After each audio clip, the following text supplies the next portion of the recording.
From Trailblaze, this is Anchored, a Rhody-themed podcast style low sodium option for the ocean, state, sea, saltiest opinions. We're your host, Shay. And Elise. And today we're answering the age-old question of what the fuck is the Gilded Age? If you guys are joining us for the first time, go check out our social media. It's at Anchored the Show. It's on Twitter, YouTube, where you might be watching this, Instagram, and Twitter. And also, if you want to send us a love letter, it's at anchoredtheshow@gmail.com.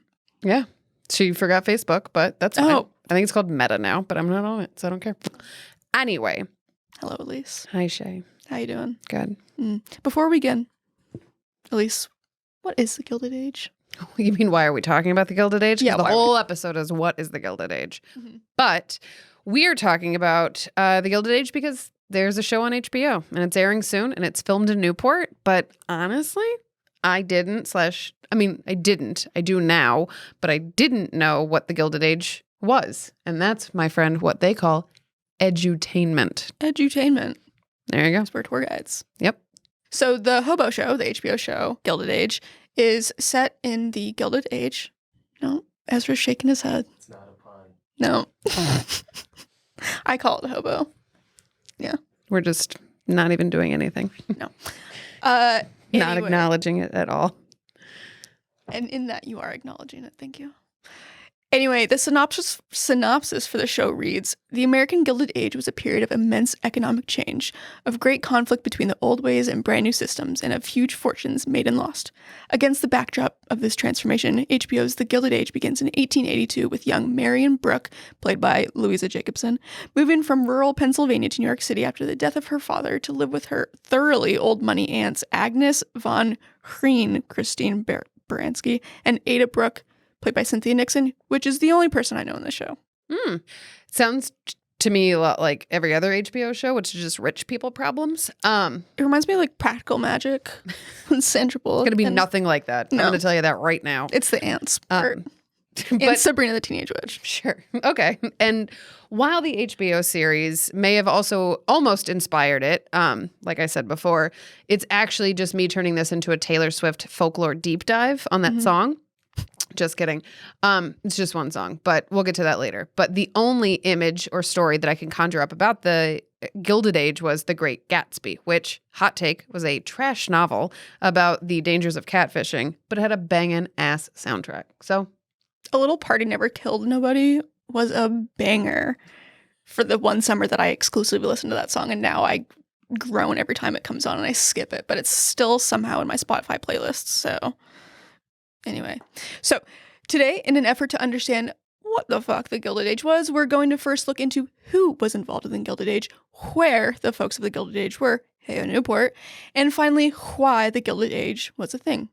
And in the end, we'll take everything that we talked about and give our totally professional opinion on what the fuck was this period between 1870 and 1900 and what it was really all about.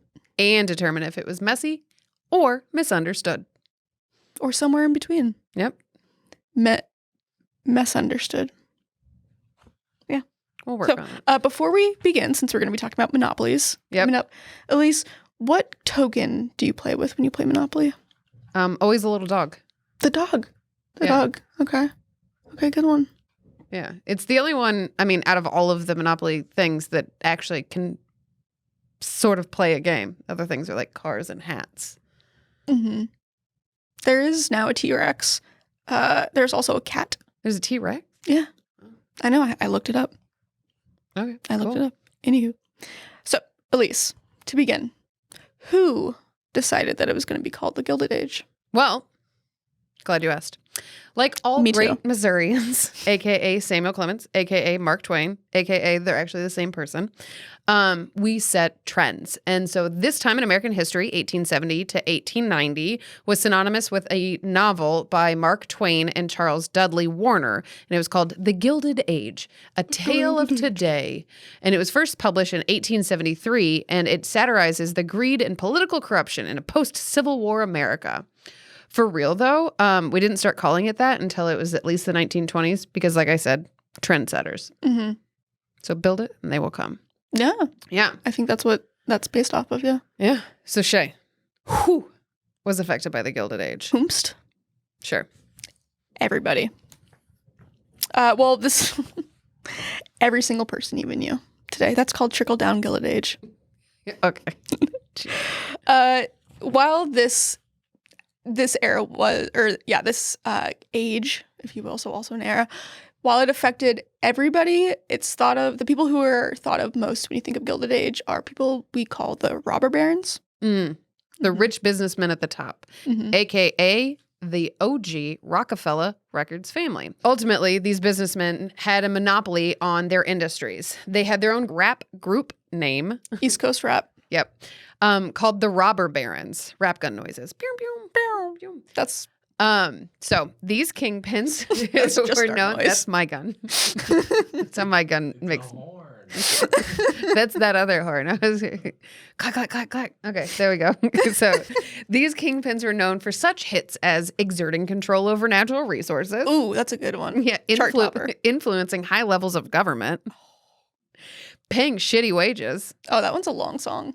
squashing competition by acquiring their competitors to create monopolies, Yeah. subsequently raising prices, Oh, yeah. and schemes to sell stock at inflated prices to unsuspecting investors. I never heard that one. Yeah. I know it sounds a lot like the Logan family from the HBO show Succession. But for real, the robber barons is actually an intellectual diss, long con. So the term combines the sense of criminal, robber, and the illegitimate aristocracy of Aristocracy. aristocracy. 5 times fast. Go. No. And then a baron is an illegitimate role in the republic. So It's not a pilot. no, it's like what you get to name yourself. I mean, like, I don't know about that and like the pizza and all that other stuff. I don't know what a red baron is, but I'm pretty sure it's just like a duke is somebody who's born into it or gets to marry into it. And then a baron is like, yeah, okay. Just come on over, buddy. Okay. Kind of a The situation. pizza's decent, though. God, you're low bar for just everything. But a lot Including my height. yeah, here we go. But a lot of these guys were able to, quote unquote, pull themselves up by their bootstraps. They were the type of guys that are talked about nowadays. They all had immigrant backgrounds, whether first, second, or third generation. But like I said, the family before, the rap group themselves was made up of 1, 2, 3, 4, 5 humans, or the big 5, as we like to call them. We do? Yep, that's what we call him right now. So John Jacob Astor, he was known for real estate / fur, but what they really mean by that was he was a drug dealer. Yep, he was pushing that good opium from China way before Hova picked up his first blizz. Real estate, he was also a real estate tycoon, which means predatory landlording, and then a fur coat pusher. Quick fact, his great-grandkid, John Jacob Astor IV, died on the Titanic. Yeah, he did. He made sure. It sounds like you killed him. Yeah, he did. And he would again. JJ, sorry. He let his wife get onto the boat, so she survived. But he didn't because women and children first. He was 47. So we'll get into that later. But like, I don't think it was ever really women and children first because they couldn't make money and they couldn't take care of themselves. It was always dudes first. Just when the ship goes down. Yeah, it's just like, everybody's going to die. You guys go first. It's totally fine. And then Cal from Titanic, him too. All right. Then we got JP Morgan, who was known for rails and banks, a.k.a. railroads, were hella lucrative. But you know what's more lucrative? Financing all the railroads. Why own when you could just charge interest and keep them coming back, if you know what I mean? I do know what you mean. Yep. So then No, we I have don't. Terrible with money. we have my boy Andrew Carnegie, who was known for steel. He got that steel money. In fact, he sold Pittsburgh's Carnegie Steel Company to J.P. Morgan and surpassed John D. Rockefeller at that time for the richest dude in America. You know, it just clicked why Carnegie Mellon is in Pittsburgh. There you have it, folks. Edutainment. And then Less on the edu. Then we have the only guy whose name sounds like it should be said like this is Cornelius Vanderbilt. So With your Cornelius Vanderbilt. Cornelius Vanderbilt. Do you think he was called corny? I think it was Nelius. Nelius, you have a phone call. Anyway, that's Anderson Cooper's great-great-great-great-grandpa. He was also one of the families that started the Standard Oil Company. More on that later. Taylor Swift nod. But Does she have a song called Oil? no. We'll get to it. Oh. Don't ruin my podcast. So we got the rail guys. I mean, like our podcast. Like it was a leading thing. Oh, thank you. I didn't. No, we're in this together. Nope, we're not holding hands. I don't know when the last time we watched them. So anyway, like I was saying, we got the rail guys, but Vanderbilt is the railroad guy. So like the railroad guy. Yeah, absolutely. Like if Amtrak is what you know of like all of the trains in the country, like imagine they were little baby, like you don't know the names of all of the bus systems in the different cities. All I need is Ripta. Yep. So we got, like I said, he is the railroad guy. He decided to monopolize all of the railroads. All of them. All of them? All of them. All of them. From California. And then like kind of the middle wasn't really like ours yet. It was still like native controlled, for lack of a better term. Okay. And then around the Chicago area. And then everything from Chicago east was just all Cornelius. So yeah. All of them. Remember the Industrial Revolution? There's more stuff. Everybody has more stuff now because we have machines to make it. So from coast to coast, this guy bought up all the railroads, and then you had to get that ish from over there to over here. You got to pay him. So what you're saying is without the Gilded Age, Marie Kondo would not have a Netflix special. Yeah, probably. I also don't think we would have Jeff Bezos. So there's a lot of ideas here that we're missing out on. Okay. Yeah. So the fifth and final is John D. Rockefeller. So he's not just oil money. He's Standard Oil money. He's got the oil, the kerosene, the petroleum, all of the flammables. You can light it on fire in this country. It's this guy, right? Like my mixtape. Yeah. Dude controlled 90% of all oil in the United States. Veggie oil? Probably. Canola oil? I don't think it was invented yet. What is grapeseed oil? Grapes. That makes sense.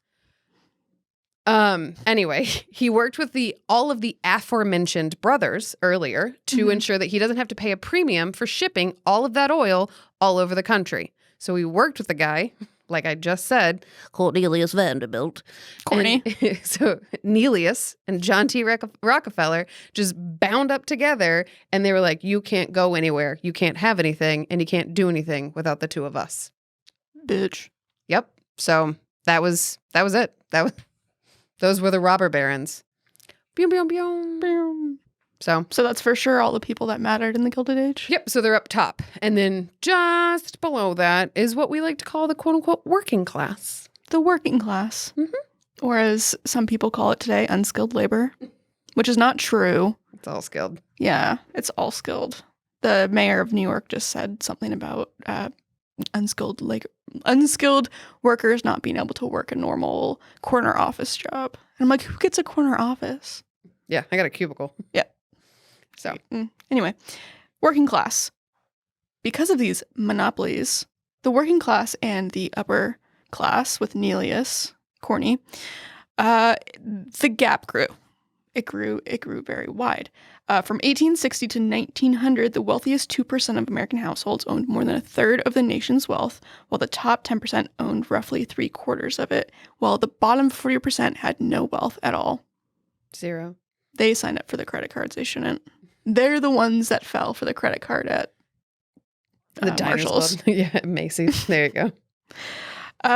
So the working class affected by the Gilded Age, so that's when we get unions. The American Federation of Labor was formed in 1886. So we harken back to our date with Autumn of RIAFL-CIO, XYZ. Union strong. PDQ. Workers were treated like hot garbage during this time, which they still are, but at that time they're like, let's unionize. And someone's like, that's a great name for a band, Unions. America was the only industrialized country that didn't have workers' comp at the time. In 1886? Yeah. We were the only industrial country that didn't have workers' compensation? And get this, we had, when the hell was the highest rate of accidents in the world? Yeah, no, that's probably why we didn't have freaking workers' compensation. But wait, when was we'll get into this later. Les Mis. When was the French Revolution? We'll get into that. It's 1789. All right, so it was 100 years. Maybe they would have workers' comp after that. I'm just saying, Jean Valjean would not stand for this. Neither would Anne Hathaway. Yeah, exactly. So during that time, speaking of unions, there's also the Pullman Strike between May 11th and July 20th of 1894. And during this boycott, most of the railroads west of Detroit were shut down. So for about 2.5 months, goods weren't getting to the West Coast. Ouch. Yeah, so that really... Sorry, Cornelius. Sorry, Nellie. Corny. So whoever was president at the time, was it Grover? Don't ask me.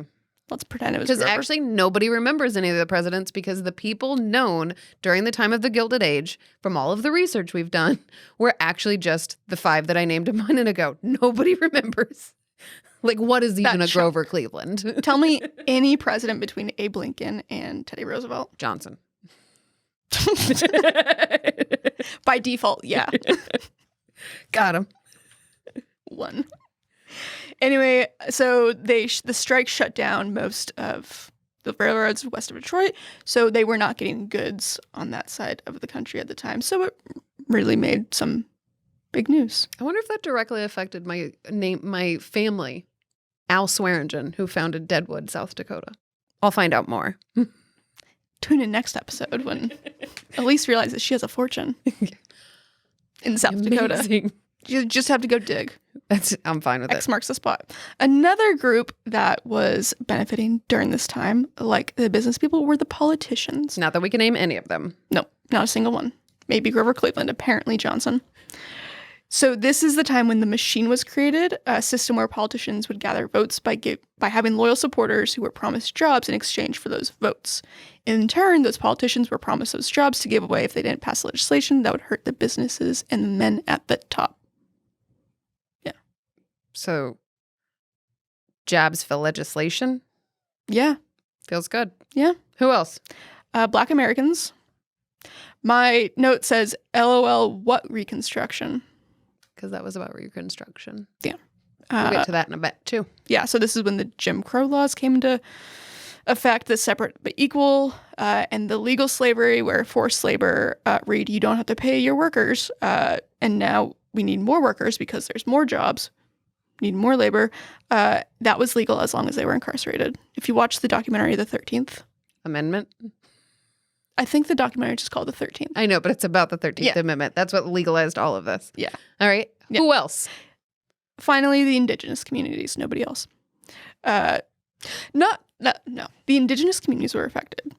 And this was, not that they were ever given a fair shake, but the Gilded Age further widened the us versus them gap. Mm-hmm. And so that breeds nativism, nationalism, and that is when the Native American industrial schools were created, and that's where they would take children off the reservations and they would try to assimilate them and teach them how to be white. They weren't even reservations yet. At that point, they were some kids from the reservations, but they would just straight pluck them up from the communities in which they lived and then shove them in assimilation schools. Mm-hmm. Thank you. You're welcome. Sorry. I just wanted to It's okay. Anyway. clarify that we hadn't reserved all of them just yet.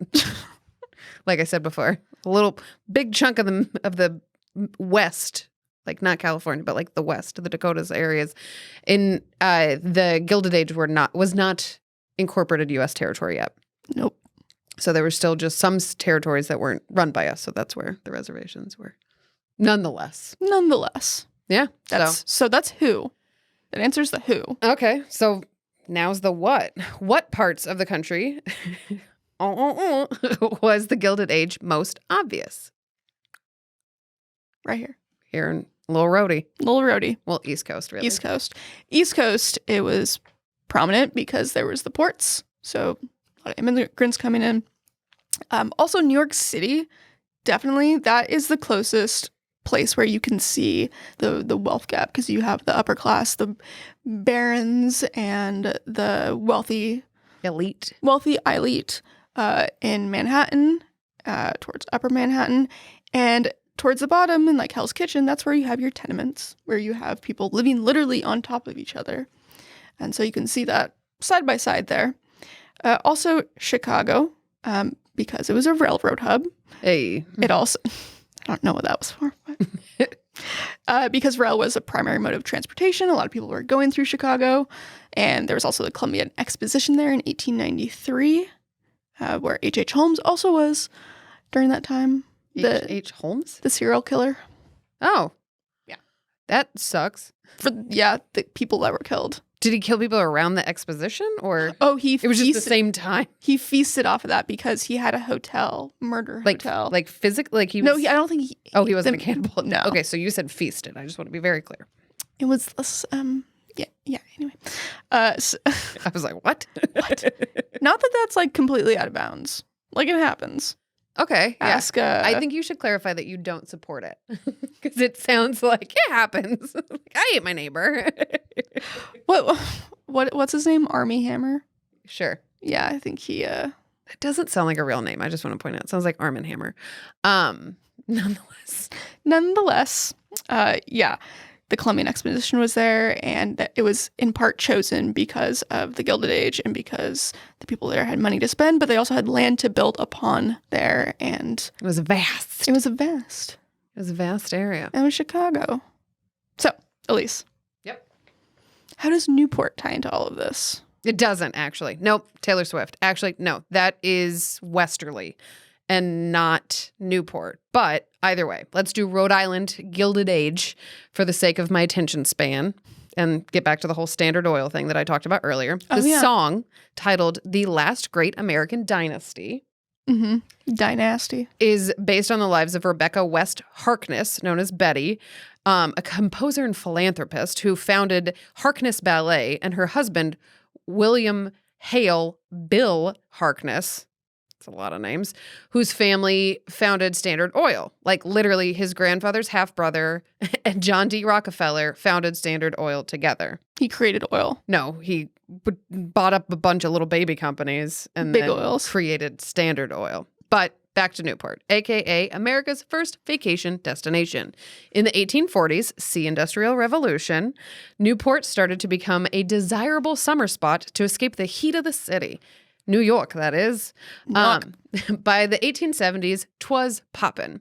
The most well-known quote-unquote summer cottage was built by the Vanderbilts in 1892 after the original wooden house just burned down. So they just popped this new one back up, and they brought in a famous architect. The family moved in, and unfortunately, Grandpappy Commodore Cornelius Vanderbilt died before ever seeing the nouveau riche golden everything. Honestly, have you ever been in there? The Breakers? Yep. Not the Breakers, no. The Breakers? I do remember. No, it's a lot. It's dramatic.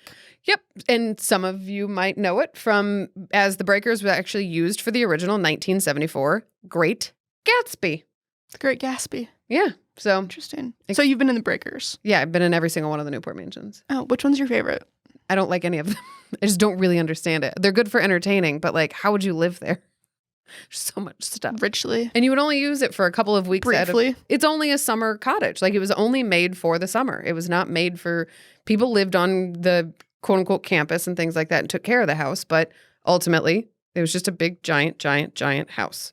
So Elise, what preceded the Gilded Age and what led our country into that era? Oof. Always the heavy ones. So technically, the Industrial Revolution, and because that shit got popping, we hit the U.S. with a little Civil War and boom, Reconstruction era. And because no one knows what that means outside of historians and seemingly everyone else on Twitter, it's the time after the Civil War, a.k.a. Lincoln is dead. What? Murdered.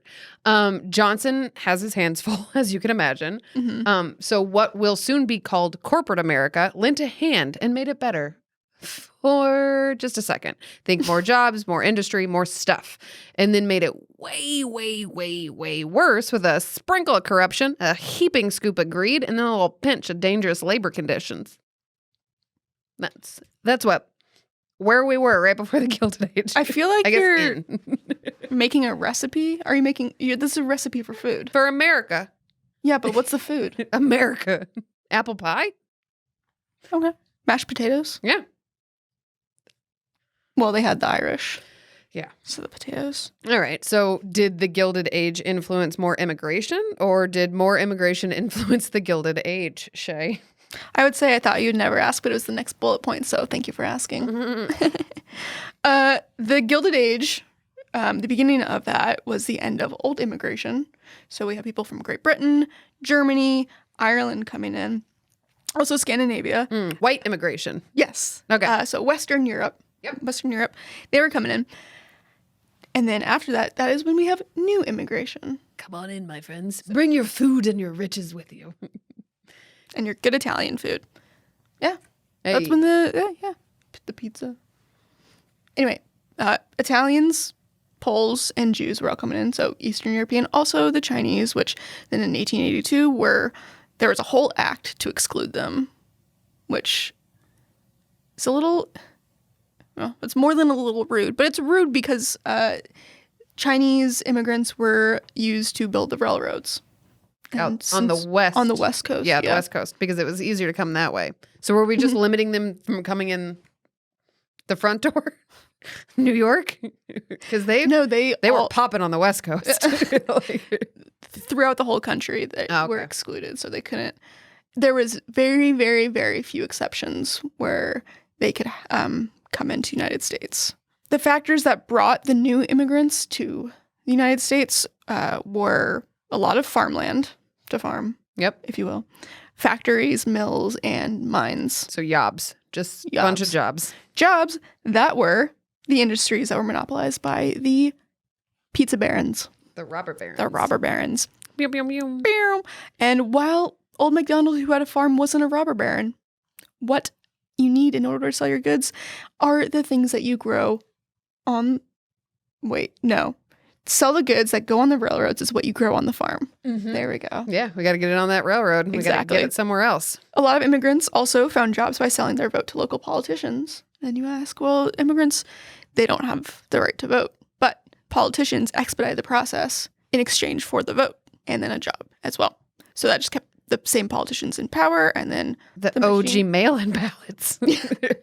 Don't say that. All right, cool. So it feels a little bit like which came first, the chicken or the egg.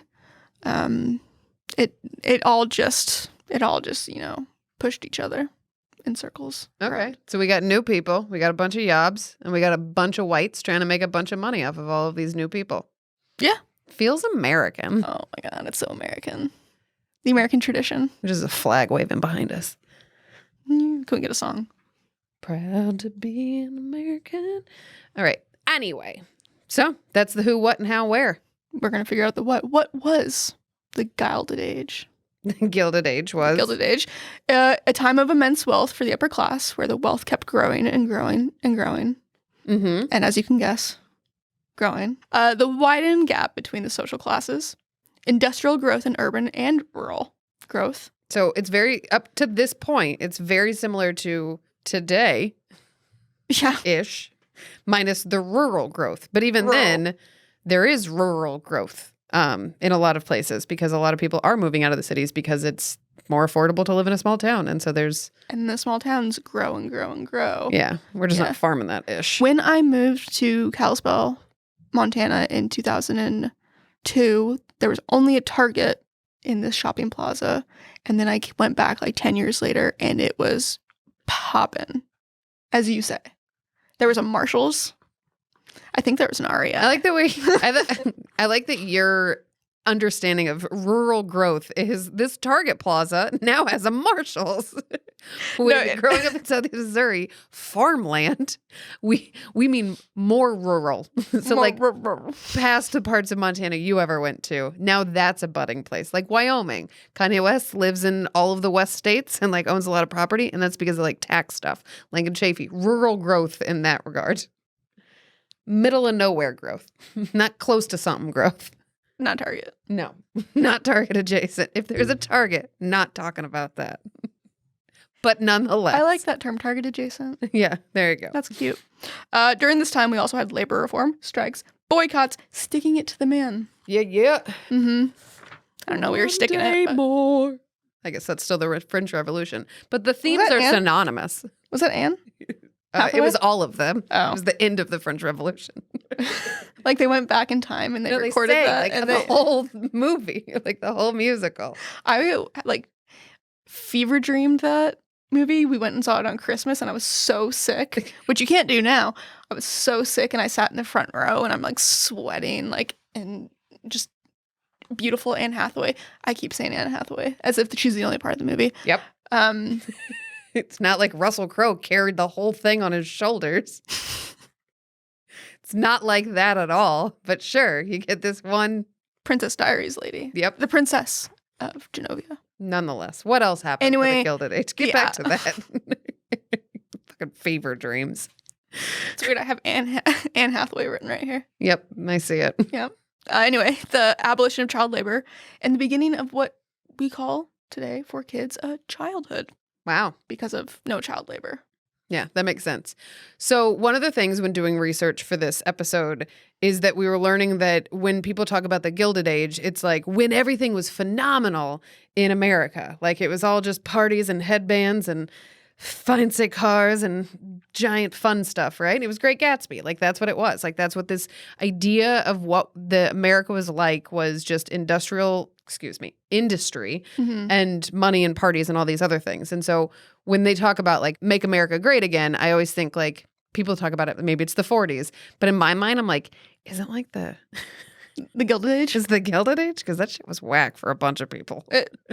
It was a Most time. of history in America was whack for a bunch of people. Is that when Coca-Cola had the cocaine? Is that when it started? I think, yeah. Oh, okay. Yeah. Do you remember that dance party in In the movie? The Great Gatsby? Yeah. Remember Fergie dancing to it in the music video? No, I don't, but I'll check it out though. Okay, good. But there you have it, folks. Everything you didn't know you needed to know about the Gilded Age. Now you can tell everyone at those very fancy dance party Mr. Gatsby has been throwing. So, Shay, before we head off, Gilded Age, messy or misunderstood? I think it's messy. I think it's messy. It gave us good things like childhood, the progressive era, which led to women's right to vote. But it also, has like the pizza barons. Swear Robber to God, barons. you're ruining this for me. They're robber She called it barons. her podcast. Man, I didn't, not my podcast. But nonetheless, I'm not going to hold your hand. But, all right. So if I had to say, I would probably say it's messy, but all of American history is messy. And so like, All of it. on some level, it gave us a lot of really fun fashion, gave us a bunch of different movies, gave us a bunch of different exciting things. And so I'm gonna take a wild one and put out misunderstood. Yeah, that's me. Because like there's a lot of people who watch like Succession and are like, this is actually a good family. Somebody's got to watch it and think that. We are not sponsored by HBO. We could be though. Call us. Don't let her call it. Hobo, Don't call though. me. I won't pick up. Yeah. My phone's always on Do Not Disturb. But nonetheless. Something the less. Yep. I call it misunderstood. And I call it messy. It continues to get more and more messy as time goes on and we look back at it and people will think that pulling ourselves up by the bootstraps as the pizza barons did. Thank you very much. Yeah. For listening, folks. Anyway, if you want to follow us. I'm going to find a cannibal to take Shay off my hands. Army Hammer. To the Donner Party. Follow us, as always, on the Instagrams, the Twitters, the Facebooks. The YouTubes. The YouTubes. Subscribe to us on the YouTubes. Yeah. Because now you can watch. Might be where you're watching us Now right you now. can watch. You won't hold my hand, but... Innuendos are different. As always, my friends. Stay salty. Anchored is produced by Trailblaze Media, along with myself, Elise Swearingen, and Shane Weintraub. From Trailblaze Media, Ezra Winters is our executive producer.